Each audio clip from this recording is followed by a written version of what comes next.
ritmo que nos mueve, el arte que nos une por las ondas, las frecuencias de Trimax Live en su canal de YouTube. Buenas noches, señora Mónica Ramela, ¿cómo le va? Buenas noches, un poquito más demoradito. Porque de mañana estuvo muy frío, ¿usted sabe? Pero el atardecer está lindo. Estaba medio que no sé si se va a llover o no, pero ya estamos como oliendo ahí, no sé si... La primavera, la ansiedad usted. De la primavera. Muy bien. El que tiene ansiedad de primavera también es el señor Martín de Ávila. ¿Cómo le va? Qué linda remera. Agosto del 72. ¿Qué quiere decir eso? Desástreme. Muy linda remera. Opa, Muy bien, muy bien. Quiero agradecer a todos que me saludaron por el cumpleaños. Fue su cumpleaños, pero hoy es el cumpleaños de Rubén también. Opa. De nuestro equipo de producción. Ayer. ¿Fue ayer? Pero para mí es hoy también, se festeja Arriba hoy. de agosto, vamos arriba de agosto. Usted es leonino. Es lo que iba a decir, estamos rodeados. Estamos rodeados de leonino. Los mejores, somos los mejores. Acá tenemos otro león, pero de la historia, el señor Hugo Arturaola. ¿Cómo le va? Buenas noches. No me pongas ese rótulo pero yo, león de la historia. El invitado que tenemos hoy. Bueno, él es un dios del Olimpo de la musicología, la música y la historia. Me sonroja. Bueno, qué linda expresión la suya, me sonroja. Le da color a su rostro. Muy bien, qué lindo. Lo mío son las historias de la historia. La historia de las historias, muy bien. Ahí está. Qué lindo. ¿Cómo ha pasado la semana, Arturo? Pero muy bien, muy lindo todo. Estábamos off the record ahí comentando. Saludos también a Julito, a Rubén, a Santi, ahí en el control, en la producción. Y bueno, vamos a comenzar saludando a todos, también al público que está enganchado también por estar ahí en YouTube y está por el Instagram. Están en todos lados acá. Síganos ahí. Conducen Mónica, Marcelo, Martín y Hugo, por supuesto. Y vamos a presentar, cuando la producción lo desee, con la placa de nuestro invitado de la noche de hoy. Vamos a recibir con un fuerte aplauso al músico, musicólogo, licenciado en historia, Gustavo Goldman. Buenas noches, bienvenido a Cantamos. Un gusto, no soy un licenciado en historia, hice una maestría en historia. Bueno, Opa. No tengo ese título. Bueno, en cualquier momento se lo damos nosotros igual. Se lo damos nosotros. Bienvenido, Gustavo. Y también compositor, que Mónica ahí lo dijo, también es compositor. Él abarca todas las ramas de la música. Es importante. Bueno, bienvenido. Y comiencen con el pipón de preguntas para nuestro invitado de hoy. ¿Qué le parece? Yo, si me permite... ¿Cómo no le voy a permitir? Yo creo que el disparador que yo le venía pidiendo a Martín de tener la oportunidad de tener a Gustavo acá con nosotros. Hace poco circuló un video del historiador Jorge Chagas. Sí, señor. Contando y diciendo que el candombe, tal como lo conocemos nosotros, y lo hemos hablado. Off the record lo hemos hablado muchas veces. Nació en la década del 30-40, que fue tomando la forma definitiva. Sí, señor. Yo creo que es así, pero tenemos la palabra de Gustavo Goldman, que nos gustaría que nos ilustrara al respecto. Y para romper el hielo, empezar por ahí. Muy bien. Qué lindo tema, pero fue de punta y hacha al medio, ¿eh? Sí, qué bien, Muy bien. Creo que la primera no le sacan amarilla. Es verdad, pero ahora está el bar. Adelante, Gustavo, toda tuya, la pelota es tuya. Vos lo de Jorge Chagas. Sí, señor. Se equivocó. Se equivocó porque no me dijo eso, Juan Ángel Silva a mí. Lo que dijo de Juan Ángel. No me dijo, lo que dijo de Juan Ángel. Que dijo que aprendió a tocar con los blancos de la Ciudad Vieja, no. Sí, eso me sonó raro. Es rarísimo. Le llamé a Jorge, es amigo de la infancia, porque íbamos al club juntos. A Ebu, un poco más, como 5 años mayor que yo, pero íbamos al club, a Ebu juntos. Y le dije, Jorge, ¿en qué lío me metiste? ¿Me van a matar? Lo que me dijo Juan Ángel, en esos tiempos, eso era en la década del 90. Estaba vivo Juan, estaba vivo Wellington. Yo entrevisté a Wellington Silva, a Rita Martirena, a todos, a Juan Ángel. Y lo que me dijo Juan Ángel fue, yo le pregunté de dónde sale el ritmo de Cuarém, porque Juan Ángel no es de Cuarém. No, del barrio Belgrano. Barrio Belgrano. ¿De dónde sale el ritmo de Cuarém? Juan Ángel me dijo, es una mezcla del ritmo de Ancina con el ritmo de una comparsa de blancos que salían de la calle de Paraguay, los pobres negros cubanos. Los pobres negros cubanos. Mi abuelo estaba en esa comparsa. Claro. Yo me refería más a que lo otro que dijo Chagas, que fue que la forma de las comparsas, como las conocemos actualmente, la forma del candombe, nació entre las décadas del 30 y del 40, que no viene de mucho más atrás. No, creo que un poco antes sí. Un poco antes, pero no mucho antes. Yo creo que fin del siglo XIX.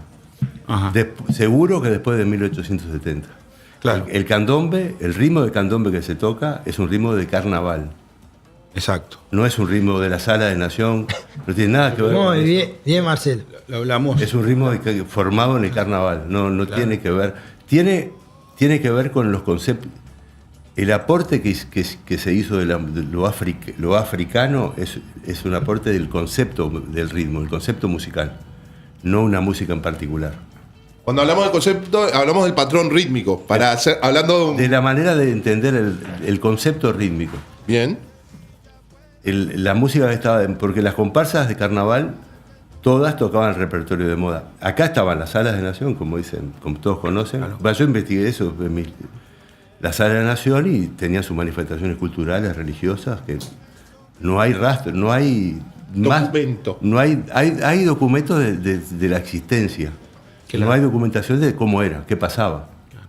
Suponemos que se puede suponer que al ser salas de distintos lugares del África había distintas músicas, ¿no? Tocaban cosas distintas. Claro. Con instrumentos diferentes que estaban registrados. Hay un instrumento que se llamaba el quisanche, que es como lo que Isidoro María dice que es la marimba, en realidad no es una marimba como el balafón mandinga, sino que es una calimba, una zanza. Se llama quisanche, es un instrumento que se usa en Angola. Acá estuvo, la mazacalla, los tambores, distintos tipos de tambores. Acá no se conservan, pero en Buenos Aires se conservan unos tambores de Sala de Nación que son con cuñas, que están las fotografías en la revista Caras y Caretas. Entonces, eso por un lado estaba esa manifestación, pero esa manifestación tenía que ver con todavía quedaban africanos acá en Uruguay. Claro. Que eran los que llevaban adelante esas salas de Nación. Cuando se fueron muriendo los africanos, ya las salas dejaron de tener sentido, porque sus hijos, sus nietos, ya no les interesaba tanto, les interesaba vivir, ser ciudadanos comunes. Y en ese momento, en 1869 exactamente, se empiezan a formar clubes de lectura, de políticos. Un candidato, en el 72 tuvo un candidato a diputado, José María Rodríguez, ¿no? Querían participar, ya no querían ser libres, querían ser ciudadanos. Claro. Y lucharon, un club feminista, había un club de mujeres, impresionante. Las tipas luchaban por el derecho de la mujer, pero mucho antes de que existiera el feminismo moderno, ¿verdad? Ellas eran mujeres, negras, y hicieron un club de mujeres para defender los derechos de la mujer. Bueno, esa gente que luchaba por esa igualdad, y que yo les llamo negros modernos, por cosas, ellos mismos se nombraban así, eran partidarios de la modernidad, de la ley del progreso, querían trabajo, educación, como todo el mundo, claro. Mucha gente. Las comparsas salen de esos grupos. La primera comparsa se llamó Pobres Negros Orientales, que era un club militar, aunque les parezca mentira. El director musical era José Lisandro Pérez, que es el abuelo o el bisabuelo de la esposa de Perico. Ah, mirá. De la esposa de Perico y también de la prima del Lobo, Ruth Ocampo. Claro. Ocampo, Lobo es Bueno, el Lisandro Pérez, José Lisandro Pérez, el abuelo o el bisabuelo de ¿cómo se llama? Ramos, de la esposa de Perico. Graciela. De Graciela y de Ruth.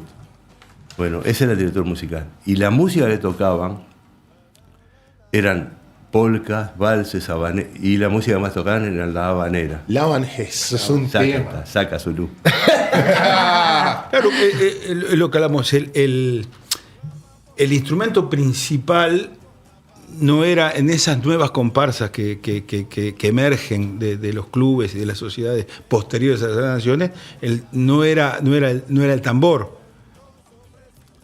Tocaban guitarra, flauta. Claro. Tenían músicos, contrataban. Yo tengo una partitura, una comparsa de 1870. Qué lindo. Claro, ¿qué? Que hace silencio todos, calla por Dios, cese ese ruido murmurador, hoy el candombe, y una parte, en el medio hace una parte como una onomatopeya, hace tiqui, tiqui, tiqui, tiqui, tiqui, tiqui, tiqui, tiqui, tiqui. Lo que pasó fue que para acompañar esas habaneras empezaron a utilizar, en esas sociedades militares tiene un reglamento. En el reglamento establecía que era un conservatorio, porque los tipos perseguían el fin de educar a su gente. Porque a pesar de que la educación era, ya después con la reforma bareliana fue más era por eso existía, mucho más abarcativa, ¿verdad? Pero asistía a clases para niñas de color, que a las niñas de color le enseñaban cocina, le enseñaban tareas domésticas para ser empleados. Y estos tipos querían que la gente se formara para competir. Eran los que, si uno lee los editoriales de la prensa, son durísimos, ¿no? y ellos veían a los africanos, que le decían hasta despectivamente, los veían como serviles de los blancos. Porque iba el gobernador a la sala de Nación a buscar a la gente para meterla. Sí, precisamente uno que visitaba la sala de Nación era Máximo Santos. Máximo Santos, Venancio Flores. Hay un discurso de Venancio Flores en la sala de los Congos, que está reproducido en la prensa, que el tipo le dice: ustedes siempre han vertido generosamente la sangre para defender la patria. Y el rey le dice: sí. Y se acercaba a la guerra. Una guerra, la Triple Alianza. La Triple Alianza. Y lo precisaba el tipo. Una de las vergüenzas del Uruguay. Una de las vergüenzas del Uruguay. Sí. Y Bueno, la carne de cañón, como se llama, en los negros. Que aparte, el origen de la abolición de la esclavitud tiene un origen bélico. En 1842, en plena Guerra Grande, necesitaban gente para ir al frente. Y la forma de traer a los que eran esclavos sin indemnizar a los amos era abolir la esclavitud y ponerlos en el ejército, ¿no? Sí.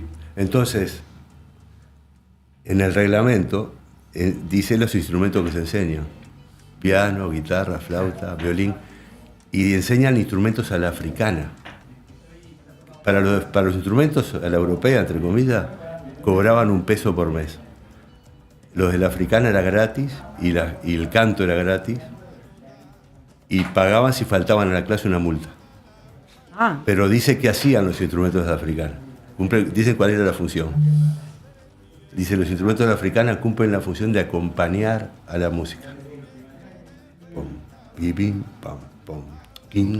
La habanera ya viene con el pie ligado. Uno ve las partituras de habanera del siglo XIX, de habaneras o tangos, ¿no? Porque el nombre se usaba tango también, y el ritmo era tum. En la mano izquierda del piano, La clave de fa, digamos. en la clave de fa hacía tum, kin, tin, cao, bom, kin, tin, cao, bom. O si no hacía tum, kin, cao, bom, kin, cao, bom, kin. En la mano derecha hacía ta, como hace Carmen de Bizet, pa, pa, tica, ta, ta, ta, ta, ta. El ejemplo, cuando estabas tocando me salía Carmen de Bizet. Bueno, pero tal cual Carmen de Bizet, que hace ta, ta, tica, ca, tica. Es el patrón del repique. O si no hacen cada catic, ta, ta, ta, tin, tan, tra, ca, catica, cara, catica, la catica, cata, tum, tum, quitica, la catica. Y hay tangos, escuchaba porque me gusta, estaba informándome, escuchaba El Arriero, un tango que lo comparás con una habanera y es tiene el mismo patrón rítmico. Claro, sí. Pero eso pasó, la habanera fue como el rock and roll 100 años antes. Claro. El lloro, la masilla, la danza cubana, el danzón, salen todos de ahí. Hasta el reggaetón tiene el pum, pim, pam, eso, pum, pum, pum, pum. Hoy tiene ese ritmo, fue como el rock and roll, fue un disparate. Lo que mi opinión es que lo que hay que resaltar es la creatividad de esos músicos en hacer eso, porque lo que tiene que ver es con las concepciones rítmicas. El occidental tiene una concepción divisiva del ritmo, que es: yo tengo un pack y lo divido. Ta, ta, ta, ta, taca, taca, taca, taca, ta, ta, ta, ta. En gran parte del África occidental el concepto es al revés, es aditivo. Se parte de una célula. Coabena Anquetti, un musicólogo, le llama línea temporal. Parten de lo chiquito, tiqui, tiqui, tiqui, tiqui, y le agrupan distinto. 3, 3, 2, 4. Y de ahí viene el choque entre esa concepción, generó esos patrones. Pues las claves, por ejemplo, son patrones aditivos. PAC 3, 3, 2. La clave del son, la clave del cantón, la clave del samba, que son todas muy parecidas. Pero todas vienen del. El samba brasileño tiene que ver con la marcha de carnaval, que tiene que ver con las marchas de los tangos que componía Chiquiña Gonzaga, por ejemplo, claro. Corta Yaca. La habanera fue una cosa que arrasó en todo el Atlántico. Claro. Bueno, el machille y se tocaba prácticamente con los mismos instrumentos que tú reseñabas. Era flauta, guitarra, y la percusión era una pandereta que después transformada en pandeiro. ¿No? La percusión y los mismos elementos percusivos, mates o mazacallas, o haciendo la instrumentación era... Ayer tomé los parciales en el IPA, ¿no? Y unos estudiantes presentaron un trabajo sobre samba brasilero. Entonces fueron atrás a ver cuál fue el primer samba y qué era el antecedente del samba. Y fueron Chiquiña Gonzaga. Y cuando analizan el samba, el tipo me decía, pero qué parecido que es con el comportamiento rítmico, con el candombe. Sin duda. El repinique, el instrumento que solea en el medio. Hay un instrumento que hace parecidísimo al chico, me decía. Y eso se da en el lloro, por ejemplo, el ragtime. Es lo mismo. Si uno agarra un tango de 1880, 1890, un ragtime de Scott Joplin, un tango de Chiquiña Gonzaga, Corta Yaca, un tango de acá, yo encontré una partitura viejísima acá de G. Calderón de la Barca, hasta luego Che, se llama La Secuencié. Es todo una corriente musical. Hubo un músico importantísimo en esta historia que se llamó Luis Moró Gottschalk, un músico de Luisiana, que era el rey del momento, ¿no? Y él viajaba por el Atlántico, y el tipo tuvo una influencia enorme en toda esta música. Él era de Luisiana, pero vivió en La Habana. Y tomó de La Habana, tomó lo que eran los tangos esos que se componían antes de la mitad del siglo XIX. Esos tangos viajan a Europa y son los que se incorporan a la zarzuela. Con un par de cantantes cubanas se casan con españoles. Increíble, ¿no? Viajan, cantan esos tangos, éxito. La zarzuela les incorpora. Viajan acá y prenden fuego. Procesos de transculturación previos a esta globalización, ¿verdad? Sí. Claro, exactamente. Yo por eso mi discusión siempre es, en vez de pensar en un pasado africano, en buscar algún antecedente, lo que importante es acá que lo que hicieron fue interpretar una música, crear una música en base a su memoria musical, a su concepto musical. Es como si nosotros nos vamos a vivir a la China, nuestra cabeza es diatónica, vamos a cantar en tono y semitono, y vamos a escuchar una canción china y nos va a costar hacer lo que hacen los chinos, vamos a adaptarla, vamos a poner nuestros principios musicales en la música china. Tal cual. Únicamente que nazcamos en la China, y ahí está. O en la India. O en la India. O sea que para ordenarla en esa línea de tiempo, las primeras comparsas que surgen en 1860, 60 y algo 70, por ahí, sí. Que la raza africana y los pobres negros. Primero los pobres negros occidentales. Enseguida la raza africana, que aunque te parezca mentira, algunos eran argentinos. La primera se forma en Argentina, ¿no? No, eso me parece que son la primera comparsa de blancos pintados de negro. La historia, si quieren les cuento, pero sí, claro. Vamos para eso. Es complicadas. Sarmiento, Domingo Faustino Sarmiento, fue ministro plenipotenciario en Nueva York.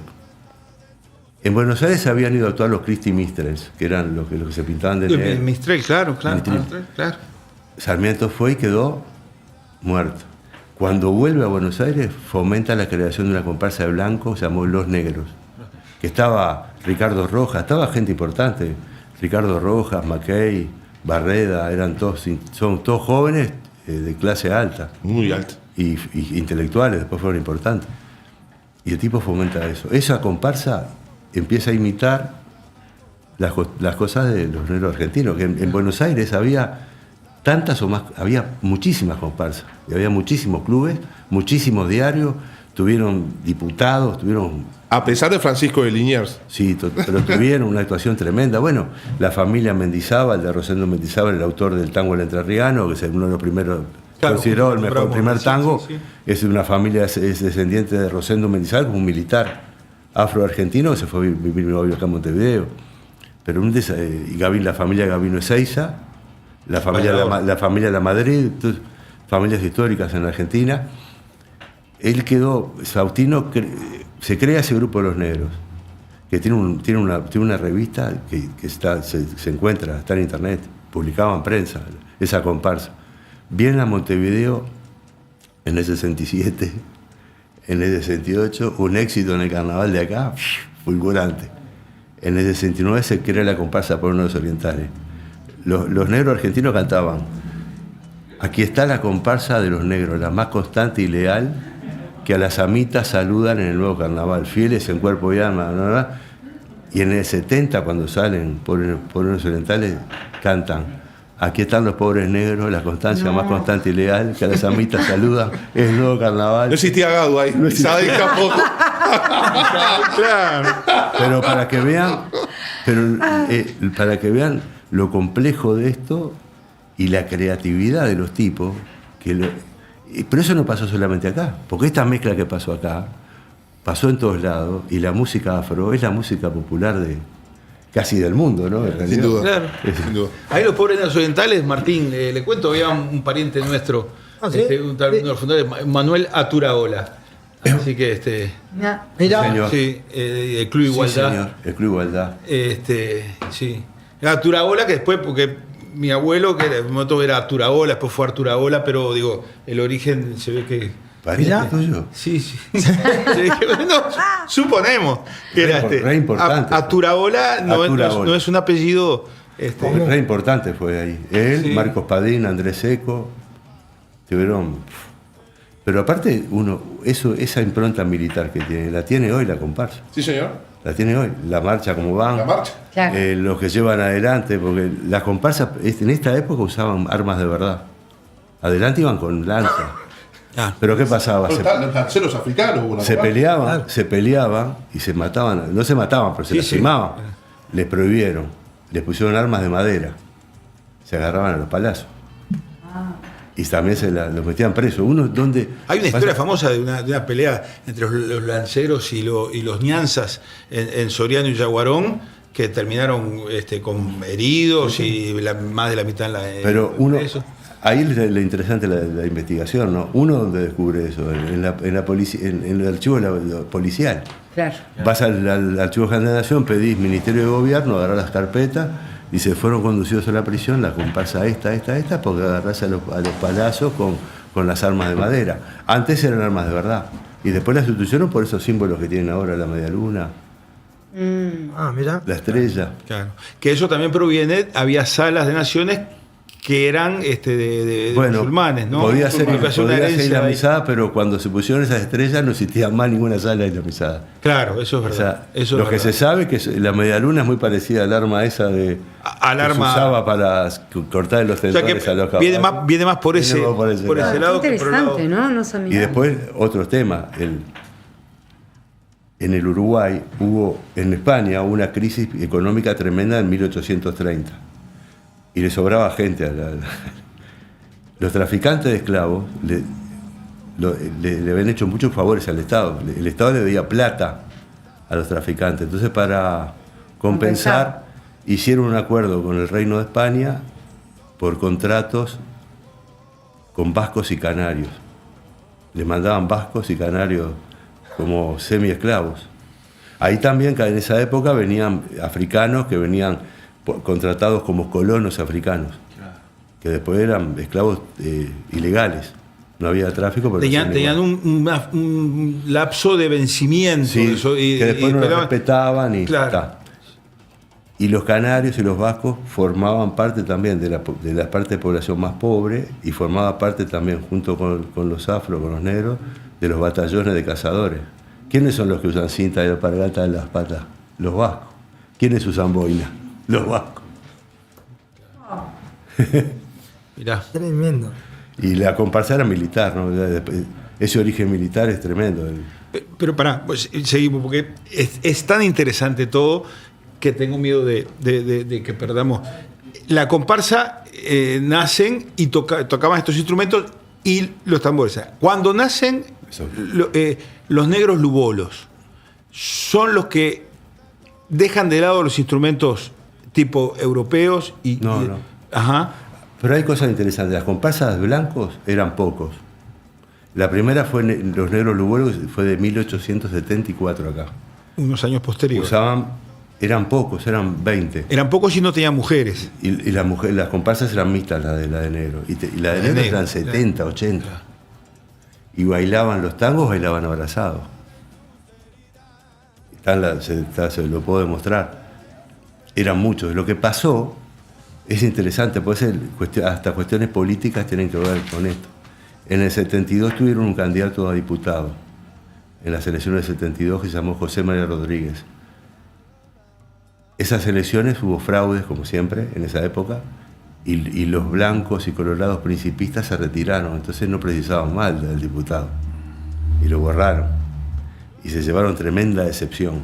Habían peleado por tener un candidato y los vacunaron. Los vacunaron los colorados de los hijos de Venancio Flores.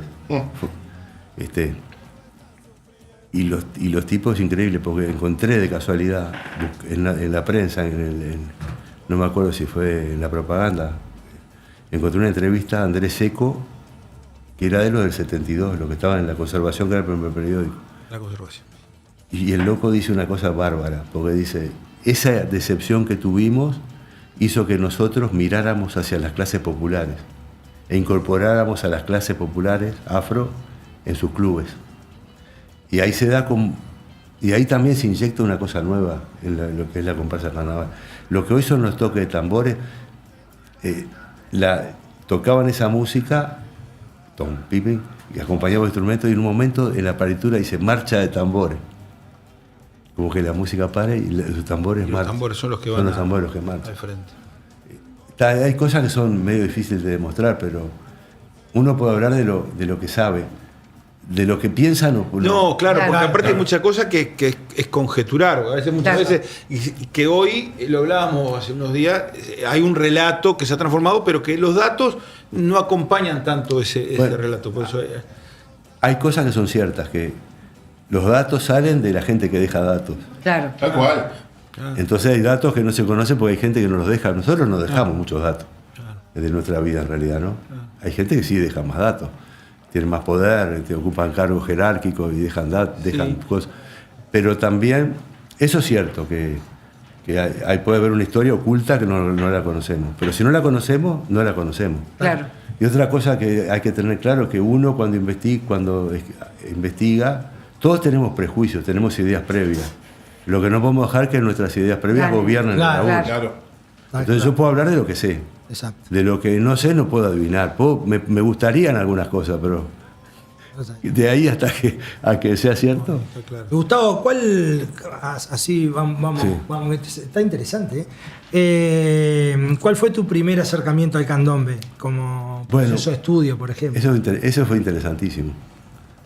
Porque el primero fue en el 90, por ahí. Empecé a investigar. Yo soy del barrio sur y conozco de toda la vida. De haber visto, hasta tocaba algunas veces. Mi hermano toca fenomenal, es un capo tocando el fito. ¿No sé? sí, claro. Es un capo tocando. Y yo tocaba la guitarra, ¿viste? He tocado algunas veces, pero de chiquito tocaba la guitarra. Y el primer trabajo que hice fue porque no sabía qué miércoles hacer. Hacía la carrera de musicología y dije, ¿qué hago con esto? Y dije, lo más a mano que tengo, los amigos míos de la infancia, de toda la vida, ¿no? Y llamé, me acuerdo, a Artigas, creo que... Artigas Martínez. Sí, lo conozco de que nací. Artigas, el Tito Octavio, ¿no? A Celio, Oh, Tito, sí. que es de sobrino de Jair Flores, el Celio. Hicimos con mi hermano, hicimos un café con leche, bizcocho y grabador. Y empezamos a conversar. Entonces a mí tenía eso de los ancestros, el culto de los ancestros. Entonces empecé a... Y en uno le pregunta a uno... en esa época no se hablaba mucho. Hoy está más de moda el tema ese. Es como una literatura de moda. Y les entré a preguntar eso y me dijo uno, mirá si yo saber quién era mi abuelo, me dice. No sé quién es mi padre, no sabemos quién es mi padre, no sabemos quién es mi abuelo. Y eso fue una. Después, ¿qué hice? No le creí. Hablé con todos fui a entrevistar a todos los grandes y le preguntaba a Juan Ángel, ¿tu padre tocaba? No. Perico. No. Aquiles Pinto. ¿Tu padre tocaba? No.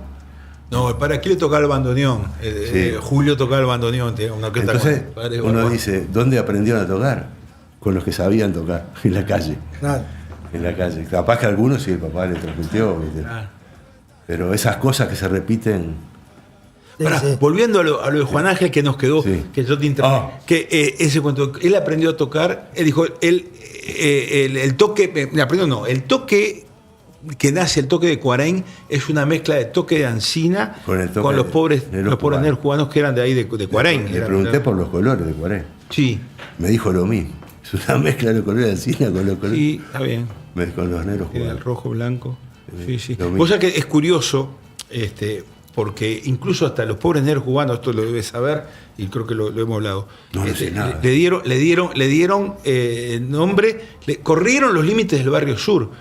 ¿Por qué? Los esclavos de Ñanza era la comparsa más ganadora y eran del barrio Palermo, del corazón del barrio Palermo. Y los pobres negros cubanos también eran del barrio Palermo, porque Cuarén estaba enmarcado en los límites del barrio Palermo, que terminaba ya por la calle de Río Branco. Pero como los Ñanza en la comparsa de Palermo, ellos se autodenominaron la comparsa del sur, del barrio sur. Y fue transformando el ámbito ahí de Cuarén, Isla de Flores, todo eso, en el barrio sur, gracias a que ellos sentían la pertenencia como barrio sur y no como barrio Palermo, que era en definitiva lo que pertenecían. Y bueno, y ahí se corrieron esos límites, que bueno, después lo fijan en la calle Ejido, pero bueno. Eso, no sabía. Eso es harina de otro costal. Sí. Ahora que los dos mencionan. ¿Cómo tenés que ver con los esclavos de Ñanza? Ustedes tienen que ver con los Sí, esclavos. claro, bueno, sí.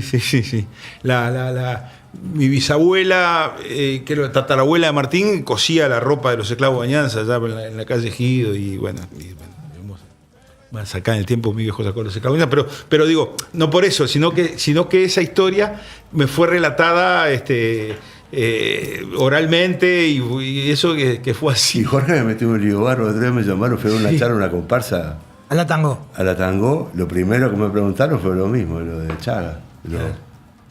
Lo viralizaron. Claro. Me metiste en un lío a Santo Botón, no me dijo eso Juan Ángel. Claro. Casi lo... Pero sí, no lo enseñaban a tocar blancos, pero sí los blancos, ahora que hablábamos de los Ñanza, me viene a la memoria, ellos ganaron entre 1905, cuando nace el concurso de comparsas, y 1935, creo que lo declaran fuera de concurso, ganaron 13 veces. Generalmente el que gana marca un poco de tendencia. Digo, supongo yo que esa forma de tocar o eso fue instalándose también en los posteriores, en las comparsas que vinieron, los Libertadores de África, comparsa del barrio Palermo, mismo Fantasianero. Yo hablaba con Alfredo Ferreira, le preguntaba quiénes eran los referentes. Y bueno, no, eran viejos tocadores de los Ñanzas y viejos tocadores de los Libertadores de África. Yo cuando tuve la suerte de entrevistar a Pedro Campo. Pedro tenía 96 años cuando lo entrevisté yo. Y el tipo estaba impecable. O sea, esto era 40 años. Y le entré a preguntar del barrio, vivía ahí donde vive el Lobo, ¿no? Claro, era la misma casa, sí. La misma casa. Y le digo, ¿y cuando ustedes eran chicos, había tambores ese de enero? Me dice, no. Dice, había 5 tipos que le decían los maestros, los profesores del candombe, que eran 5 blancos, me dice. Lo tengo grabado. Que uno le decían Frasquito, al otro le decían... Frasquito, sí, señor. Frasquito, me decía, los 5 profesores del candombe eran estos. Pedro Campo. Tuve la suerte de entrevistar también a una familia importante de Palermo, es la familia de Marcelino Botaro. Sí. Botaro. Y yo llegué a entrevistar a Julia Pura Los Santos, que era Los Santos Botaro, que era la bisabuela de Javier, un amigo, tenía como 110 años. Había llegado a ir a la Sala de la Nación de los Bangueras en la calle Durazno y Ibicuí Durazno. Había una Sala de la Nación, la tipa. Y me contaba que llegó a ir ahí la tipa a fines del siglo XIX, en 1890 y pico, y después en 1897 encontré un documento de que querían vender el local de la sala. Estaba en la calle Ibicuí 333, y ahí funcionaba el Club Progreso Social y la comparsa Nación Lucamba, en el mismo local. Una sala de Nación, un club moderno de esto que yo estudié. Claro. Y la comparsa, en el mismo local. Y esta señora, la bisabuela de un amigo, fue el sueño de la Facala. Tener eso, tener el lugar de ensayo, el club, todo. Qué lindo. Maravilla. Y Ibicuí 333. Claro. Tremendo. Y Gustavo, ¿qué desafío encontraste a la hora de documentar la tradición tan oral y popular como la fiesta de Reyes, por ejemplo? Ahora vamos a los libros que tenés. De caso, fue todo casual. Uno, para buscar hay que buscar, pero para encontrar hay que tener. El que busca encuentra, decía. Muy bien, Lo mío es de puro. Un día voy caminando por la calle, increíble, ¿no? por la calle de Cerrito, tranquilo, caminando al Santo Botón, divagando ahí. Y hago así, me meto en la iglesia de San Francisco. Toco así la puerta en el costado, me atiende un cura. Cerrito y Solís. Ahí va, un cura español. Sí, yo ahí no tenía 30 todavía. Me dice, ¿qué querés? Y le digo, yo quiero averiguar si acá había alguna cofradía de negros o algo, porque me dijeron que acá podía funcionar la San Benito Palermo. Me dice, no, acá no hay nada, me guarró, pero mal. Otro día también iba caminando ahí y dije, voy de vuelta. Y me sale un pibe, 17 años tenía, Emiliano Hernández, Emiliano Fernández. Me dice, ¿qué querés? Digo, yo estoy buscando esto. Justo estamos haciendo acá el inventario, queremos hacer el museo de la iglesia. Subí, que están los papeles arriba. Cuando subo era un altillo que tenía 200.000 papeles. Yo hice así, poco. Y esto, Libro primero de la Cofradía de San Benito de Palermo. 1773, fundada por los negros libres y esclavos. Dije, no, socorro. Y ahí me agrandé. Me fui. Me fui a la matriz. No sabía nada, yo no sabía ni dónde era el archivo. Me dice, no, el archivo, ese era el archivo de la curia. La curia. Es a la Está por vuelta. 33. No tenía ni idea, ahí me fue. Entonces me atiende Dante Turcati, que era el encargado. Yo no sabía quién era. Me dice, sí, ¿qué querés? Soy musicólogo, no sé cuánto. Y me dice, mira, justo acabo de encontrar esto. Me dice, el libro primero era la Cofradía de San Baltasar. Me dice, tomás en el frente y fotocopialo. Tuve en mi mano el libro original. claro. Y fui a fotocopiarlo en una casa que había enfrente. Enfrente, sí, sigue estando. Enfrente de la curia. Fui a fotocopiar el manuscrito de 1787. Nadie lo había tocado en la vida, fui primero, porque el tipo lo había encontrado. Y esa cofradía de San Benito es creada por la iglesia Sí. para atraer fieles. Yo pensaba eso. Sí. Yo pensaba eso. Ya Sí. era creada por los fieles. Por lo, Los que ya estaban evangelizados formaban ellos la cofradía y pedían autorización al Vaticano, que les mandaba gente. Y en la de San Benito admitían blancos y negros, en las mismas condiciones. Y la iglesia, como en un momento se ve que no los admitía, hubo un problema, mandó un inspector y los rezongó porque tenían que admitirlos y en las mismas condiciones. La de San Baltasar no, era de negros, solamente negros. ¿Y qué te sorprendió de esos archivos para ese libro? Todo, en ese momento uno se emociona, te hace... Claro. ¿Qué es esto? Si no puede ser, que haya encontrado, que hay que tener tarro, ¿no? Encontrar esto. Y empecé a investigar y empecé a encontrar. Uno tiene suerte, porque ahí había información hasta de que se robaban la plata de la alcancía, por ejemplo. Entonces uno cómo descubre, porque le rompían el vidrio. Entonces en el inventario siempre estaba la plata para el vidrio en la alcancía, que rompían. Claro. Y después hay denuncias de todo tipo, hay de todo. En la de San Benito hay material abundantísimo. Abundantísimo. Eso está ahora en el museo que están los conventuales. Está todo el material ahí. Se puede accederlo más bien. Y después con las salas de Nación fue de casualidad también. Porque estaba leyendo el libro de Milita Alfaro sobre carnaval, que le agradezco a Milita Alfaro el libro, porque si no fuera porque lo leí, no. En un momento cita un dato y dije, no, esto es joda, no puede ser cierto. Y me fui a la Biblioteca Nacional a corroborarlo. Agarré el diario que ya se fijaba, y tenía razón Milita Alfaro, ¿no? La cita estaba correcta. Y a mí se me da por mirar para atrás. Y digo, ¿el 6 de enero qué pasaba? Claro. En la prensa. Y cuando hago así empiezo, hoy los reyes africanos celebran el día de San Baltasar, las salas africanas. Y empecé a buscar, sacaba la prensa y había... Y yo busqué un poco. Si uno se toma el trabajo de buscar más... Si van, yo qué sé, yo me acuerdo cuando presenté mi libro, fui a Mundo Afro para presentarlo. Y yo le dije ahí, si quieren, hacemos un grupo. Investigación, sí, sí. ¿Sabes lo que hay que ir con 12 tipos a la Biblioteca Nacional y revisar la prensa? 10, ya. Claro, peinás todo un periodo. Yo solo lo hacía en año. Con 10 personas, un año es en un mes. Tal cual. Maravilla. Y no me dieron. Y en Lucamba analizás el papel de los afrodescendientes en el tango. Y bueno. Contanos un poco sobre eso. Primero, los tangos, ya venía, esa música de tango venía en la zarzuela. Pero las comparsas de negros fueron algo encontraron en común para vos tenés una música de la India o de Pakistán y te cuesta tocar la guitarra arriba, ¿no? No sabes qué miércoles hacer. Es verdad. No sé dónde está el uno. No sabes dónde está el uno. Y los tipos algo vieron ahí, las comparsas que dijeron acá mismo, estaba de moda, pero ahí pudieron meter toda su experiencia musical. Todo el tema porque los ritmos occidentales son bien jerarquizados. Son acentuados en los tiempos fuertes generalmente. Tiki, tiki, tiki, tiki. Y la mezcla los patrones, esa mezcla de patrones aditivos y divisivos, que los acentos, si yo acentúo en un compás de 4, acentúo 3-3-2, me queda un acento en el primero, sí. Uno en el 4, sí. No me queda tac, cac, cac. Sí. Entonces esa mezcla generó, por ejemplo, la milonga nuestra,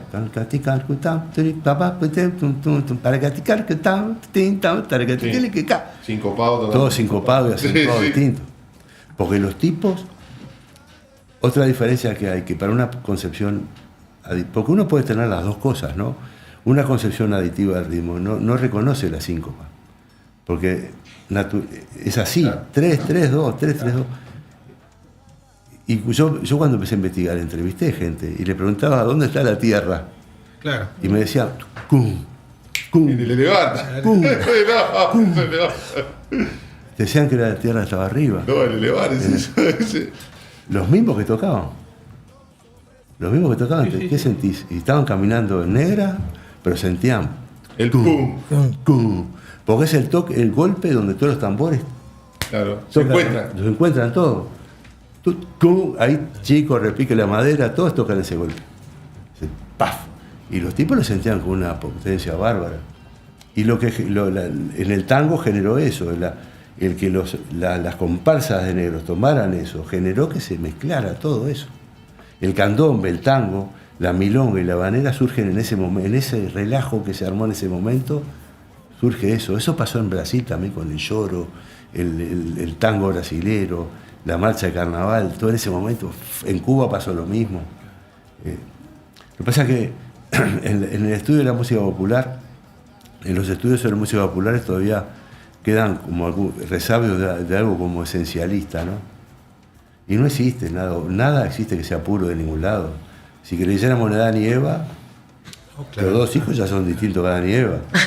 Claro. O sea, hay que pensar que hay algo que se conserva de algún lado. No existe el original. No hay una versión buena y una versión mala. Cada época va a ser. Eso me trae a otra pregunta que siempre lo hemos conversado acá y que tenemos que hincarle el diente. Los toques madre. ¿Qué te parece esa denominación o esa me metieron en un lío. Sí. No, bueno, un lío más. Lo hemos hablado. Hoy estoy escuchando porque. Bueno, yo fíjate que excelente. Realmente cuando se hizo ¿Cómo la está gozando Rodríguez? Pero bueno. Cuando se hizo la declaración, la incorporación del candombe como a la lista de patrimonio material, lo redacté yo eso. A mí me cobré por hacer el trabajo de investigación. La fundamentación la escribí yo.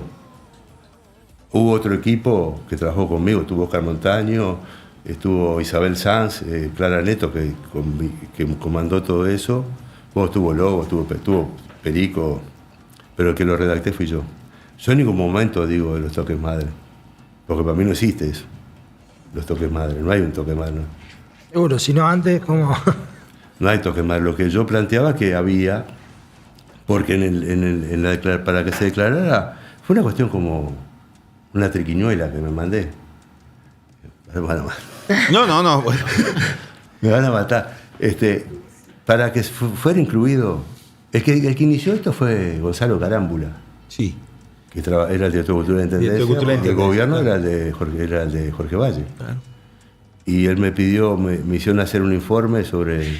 Que se llamaba así el informe, porque después no aparece mi autoría en esto, pero sí el título que ya estaba publicado antes. Le puse el mismo título de un trabajo mío anterior, así que se llama El Candombe y su espacio sociocultural, bla, bla, bla, bla. exigían que para que se incorporara algo tenía que haber algo en riesgo de extinción. Y el candombe que va a estar en riesgo de extinción, si tocaban los tambores, levantabas una pieza, salía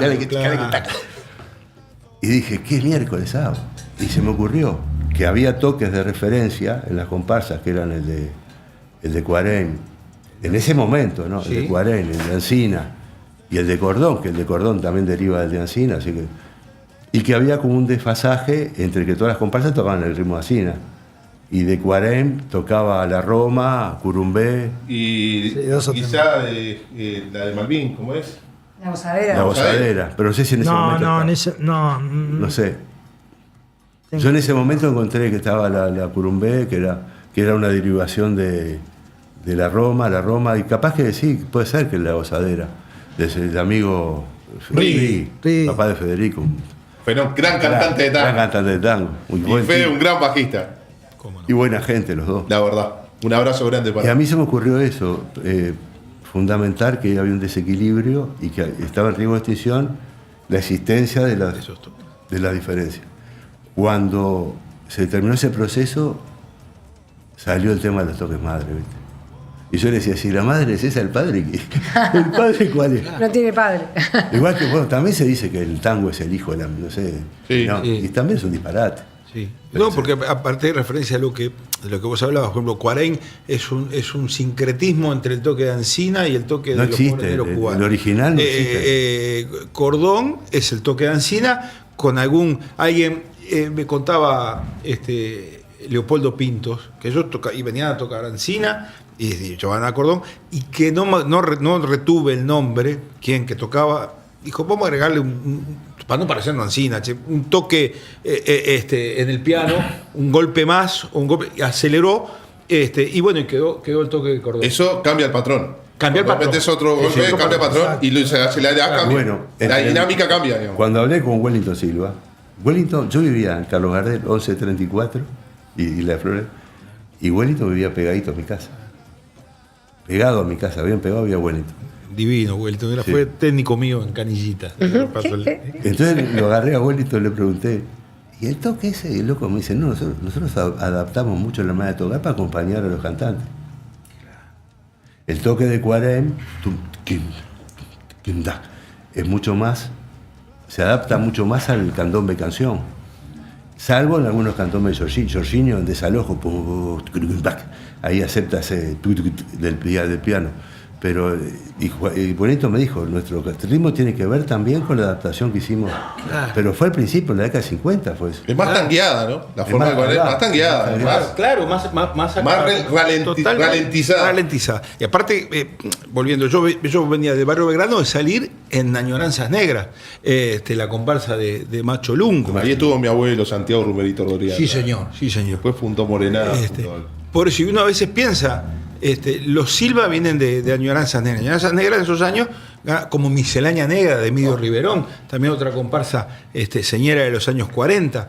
Y se dejaron de lado. Yo pensaba, si Macho Lungo viviera cuando se armó la mesa, con seguridad que el toque de Añoranzas Negras hubiera sido uno de los toques madres también, porque un poco también me parece que quien estaba en esa mesa. Y la Unión. Bueno, claro. Pero la bueno, candombera de la Unión. el cerro. El cerro que tenía. Sí, sí. El cerro. Es por ahí. Sí, Ay, sí. ¿cómo se llama la comparsa de cerro de Azambulla? Azambulla no, los hermanos, la familia, Sí, ¿cómo era? la comparsa de cerro con Celeste y Blanco. Hermandad Serrense. No, Le hace más. Africanísima Negranza. Negranza. Africanísima Negranza. Negranza. Ahí entrevisté a la Tona se llamaba, una tipa que era bailarina y a su vez era curandera. Tiene mucho que ver el candombe, por eso como forma de vida. Claro, ahí está. No, tiene que ver históricamente. También, sí. Los Hay unas cuestiones religiosas que se desprenden, Los ¿no? reyes de nación, todos tenían conocimientos en medicina tradicional. Claro. Alternativa. Alternativas. Hoy le decíamos alternativa. Claro. Todos tenían. Gustavo, porque. Sí. Esto no va a Se quedar. nos fue. No, estaba emocionado, tú estás emocionado. El tambor bombo que Wow. se nombra. ¿Era bombo o macú? Al decirle la Bueno, receta? bombo o Macú. Macú. Negativo central. Bien. No existía. Bien. Yo les dije acá se mataron de risa. Digo, para mí el tambor bombo que nomás es como el monstruo del lago Ness. Digo, todos hablan de él y nadie lo vio. Porque es verdad. Le decían, Es verdad. Ayestarán dice que hay un piano bombo, pero yo revisé las entrevistas de Ayestarán, las escuché, y el tipo en algunas le dicen, pero otro le aclara clarito, el bombo es un piano grande. Es un piano grande. Es un piano más grande, que le dicen bombo porque tiene forma más grande, y le decían bombo a ese piano. Sí, más en una época que no había tantos artesanos para hacer tambores. Los tambores se desgastaban. Y vos a veces le iba recortando de arriba para que La boca, y la boca se agrandaba. Aparte también. es normal que en un patrón rítmico que es bastante... hay 3 tambores, ¿no? Pero tienen variantes, pero es lógico que en los registros graves, las notas graves toquen menos notas. Vos tocás el bajo eléctrico, uno toca el bajo eléctrico y te dicen tocar todo en la 6ª cuerda, es un despelote. Se presta mucho más para hacer cosas más rápidas en las cuerdas más agudas. Con los tambores pasa lo mismo. Claro. ¿Quién iba a repicar? Antes no se repicaba tanto, pero ¿quién iba a repicar mucho en un... Claro. Pum, pum, pum, ba, pum. Chao. Eso amplificado, te Claro, imaginabas, claro, era como venía. Claro. Es como ¿se acuerdan los parapunta. bombos de las murgas de los años 50? Bueno, la marcha camión que- también tiene un poco. Ah, sí, de candombeado, De claro. Pero el bombo se tocaba pum, pum, pum, pum. Porque no había, después cuando empezó la bombeta, que tal, mano, algún toquecito más, aparece el ritmo más candombeado de murga. Pero también, lo mismo, son Y pianos aparecen las grandes. influencias. La habanera es de Cuba. Pero bien tiene influencia de la contradanza francesa, del minuet, un montón de cosas. Sí, entonces, todo Ay, viene de todo. todos lados. La rumba mismo, hay rumba argelina, rumba Sí, flamenca. me lo- O sea, hay un montón de cosas, hay que abrir un poco el espectro y buscar. Volviendo a la rumba, la vestimenta de las bailarinas, De rumbera. llamada rumbera, es la vestimenta de rumbera, Y bueno, bailarina en de rumba. No era- los candombes de Pedro Ferreira. Sin duda. Claro, son, Pero tiene una influencia de Cuba increíble. Tremenda. Ah, prepárate, mulato. eso es una maravilla. Pero viste del solar. Acá no El se solar. El solar. El solar de La Pedro mulata. de hacer la Rambla, que parece un balecón, que el solar. La mulata chancletera es un bolero de los Lecona, de Javier Lecona. Y él la nombra la mulata. La mulata chancletera viene Ah. arrollando y yo sé. Pedro Ferreira nombra otra cosa que yo. El fracking doy. Bueno, ahí tengo que buscar. Que cuando graba Canario Luna dice y mi frac pintón, pero la grabación original de Pedro Ferreira dice mi fracking doy. Lo graba Galagui Marrido y dice mi fracking doy. Yo estoy averiguando qué es el fracking doy porque en mi familia. Para mí, yo siempre dije el frac pintón. Pintón. No es el frac pintón. Vaya a la Bueno, canción lo original. voy a investigar. Eso me gusta. Y Cuando eso, dice- le dejo el deber. Le dejo Cuando el Muy deber bien, y lo lo voy a hablamos. investigar. La mulata chancletera. Cuando dice y tu bata, Sí, El también. batazo, Bien. tambor, no es tu bata. No, claro, claro. El batao, póntolo y El batá. El batá. Los 3 tambores El batá. religiosos. Sí, señor. Este tipo, la cencerra, todo es un mundo cubano. Y la ropa de los que se populariza como los candomberos es un remedio de los esclavos de las facendas brasileras, de los cafetales, de las plantaciones de cacao o de las plantaciones de caña de azúcar de Cuba. Acá también tiene que haber tenido que ver, porque Cuba fue la última colonia que le cae a España. Sí, es verdad. Y la población afro de acá tuvo una gran solidaridad Sí. con los cubanos. Mucha. Eso se ve en la comparsa, en los textos de la comparsa de fines del siglo XIX, la solidaridad y la relación con Cuba. Incluso muchas comparsas tenían nombres que hacían Nombres referencia a los- Sin duda. bueno, hablamos de los pobres negros cubanos. Pero bueno, me saqué la duda Mirá la existencial careta, sigan ese que rostro. Yo voy a tenía hacer Sigan podcast ese rostro. con respecto al tambor bombo, que yo, igual que Gustavo, pensaba que no existía. Bueno, Pero siempre que hablamos de candombe, viste que nos metimos a nosotros, a la banda oriental o al Uruguay. Pero según algunos libros, historia, está el candombe del litoral argentino, He visto alguna cosa. ¿sí? Y también el candombe de Minas Gerais, ¿Sí? La comunidad de los Arturos. ¿verdad? Y también en Paraguay se va con los Paraguay. camacuá. Hablé, Camacuá. hablé con la mujer que investigó eso, que murió después. una comunidad de Dos Arturos, llegué a hablar con la tipa, la llamé, la ubiqué, porque de ignorante, me llamó yo pensaba que Candombe era solo de acá. Claro. Y cuando encontrás, y después un día buscando en internet, en Bolivia también, los Yungas, en la selva, en la zona selvática boliviana también hay una práctica que se llama candombe. Pero encontrar similitud en la forma de nada. Que ver. Pero hay que ver que el tambor era un instrumento también de comunicación. También, claro. Y muchas de las familias negras fueron repartidas. Nos decían, venga usted una ola por acá, No, una no, ola. no, claro. No, venga usted para acá, por los dientes, ¿vio? Bueno, es increíble porque hay... Es la verdad, ¿no? Es horrible, pero es la Que fue realidad. Eso está probado. Hay un libro que se llama, horrible el libro, se llama Memorias de un tratante de esclavos. Sí, es verdad. Está buenísimo, el libro es horrible, pero está buenísimo. Es horrible, pero retrata está lo que era la... Y el tipo dice en un momento que los tambores para los africanos, para los negros, significaban lo mismo que los repiques de las campanas de las iglesias. Sin duda. Y debe tener que ver con la designación de los tambores. El piano, tipo, la mano izquierda del piano en la habanera. El repique, que es esa función de llamar y el otro capaz que tiene un buen tamaño, pero El chico es el metrónomo. el metro, sí. Sí, El sí. chico es el metro, la... Es el que marca esa subdivisión Sí. mínima que te decía yo. Lo que hay que resaltar, yo lo que lucho así por resaltar la creatividad. Sin duda. La creatividad de esos tipos que hicieron, les metí, hay que estar en ese lugar, ¿no? Claro. Les pasaba una panadera por arriba y los tipos dijeron, esto lo agarro y lo transformo. Hicieron eso en el jazz, en el blues, en el lloro. Es lo que hablamos siempre con... El jazz tiene el negro espiritual en los campos de algodón. Claro. Y después tiene una gran influencia blanca europea. Gershwin es uno. Después vienen los fenómenos Cole Porter, un montón de compositores. Pero es real. El jazz se nutre de eso. Y aquí en el Uruguay como que Pedro Ferreira lo fusiona con la música cubana. ¿Verdad?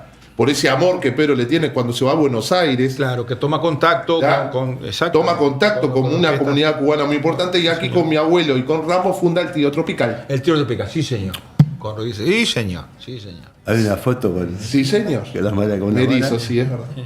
Es verdad. Bueno, Entonces, señores, y eso hace. yo tengo que cortar. No, yo me erizo. Sí, Esto- no, igual esto para. Nos quedan 2 minutos y la verdad que es un mensajito que quiero. Un mensaje final para quienes están empezando a investigar o tocar o vivir el candombe. Un mensajito así. Wow. Que lo tienen que hacer con pasión, todo lo que hagan, lo tienen que hacer con ganas. Si no, uno no quiere lo que hace, no le sale mal. Y uno tiene que hacer lo que quiera, lo que sienta, y lo que sí, no dejarse guiar por las ideas previas que uno tiene. Por los preconceptos. Por los preconceptos.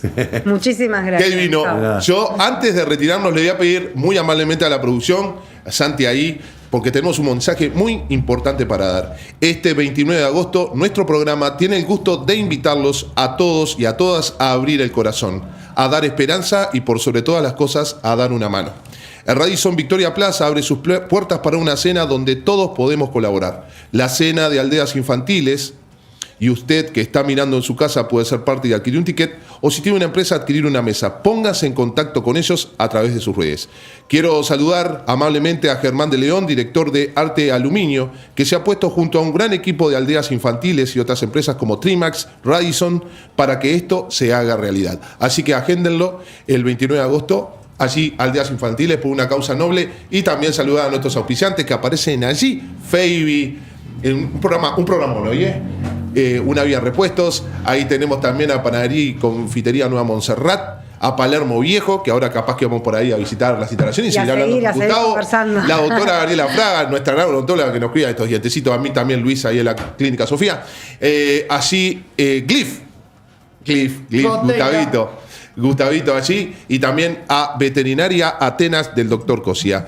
Realmente un placer, Gustavo, te aplaudimos porque esto tiene que seguir, y aparte nos queda corto este programa, pero espero que haya sido de vuestro agrado. Los esperamos ¿Me el deja próximo. decirle un saludo más? Bueno, por favor. Claro. Ah, Jorge Chaga, Jorgito, no me metas más en lío. No, pero bienvenido a los líos. Nos vemos el próximo miércoles. Será Atacándome el Mundo. Gracias. Muchas gracias. Nos vemos.